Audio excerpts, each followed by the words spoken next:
Why is it that somebody who once declared war on the U.S. government, said, kill your parents, and blew up the Pentagon, is not only a member of polite society, but he's also teaching at a university?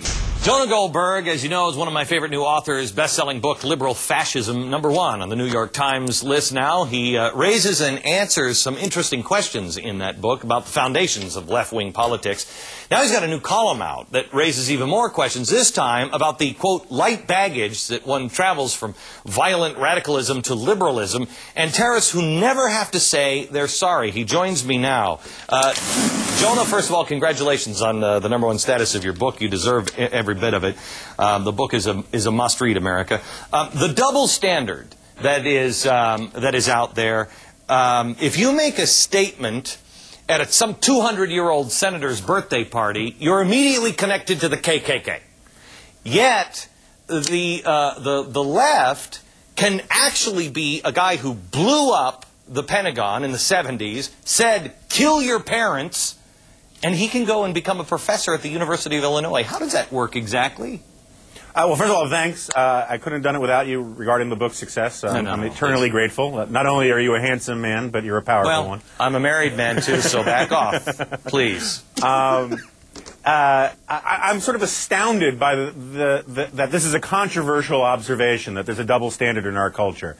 We look at the 1960s as a culture, not me, not you necessarily, as a time of these youthful, exuberant, idealists who tried to take on the system and stick it to the man and all the rest.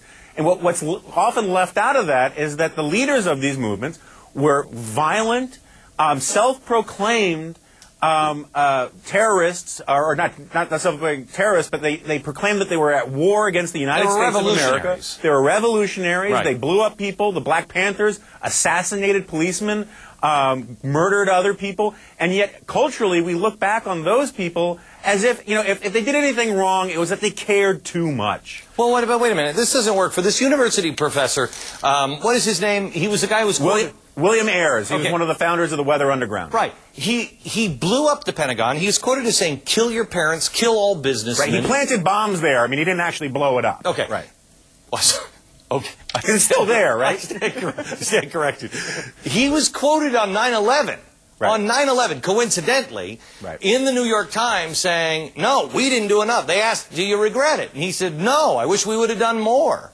On 9/11, this guy hasn't changed his stripes, and yet he's a professor at the University of Illinois. Yeah, and the reason this guy came into controversy is because it turns out that he's sort of a muckety-muck in local Chicago politics, and Barack Obama had to sort of go and pay his respects as he was coming up the system there. And I am not trying to sort of smear or attack Barack Obama for it. What I thought was interesting was how routine this is how so many former radicals, even unapologetic ones like Ayers, who says he regrets he didn't do more, even though he was the leading bomb maker for a terrorist organization, that these people, there's no baggage, there's no sort of price that is exacted from these people about coming into mainstream society. Yeah. Hollywood makes movies about the Black Panthers as if they were just sort of heroes. Well, I mean, Che. There's a movie coming out about Che, and all the T-shirts, all the fashion T-shirts about There was Che. Motorcycle Diaries, which was about the young Che. I have to tell you, I'm thinking about making T-shirts with Robert Bird's face on it. I'm just saying. Jonah, thanks a lot. He just cared too much. Yeah, I just care too much. Thanks.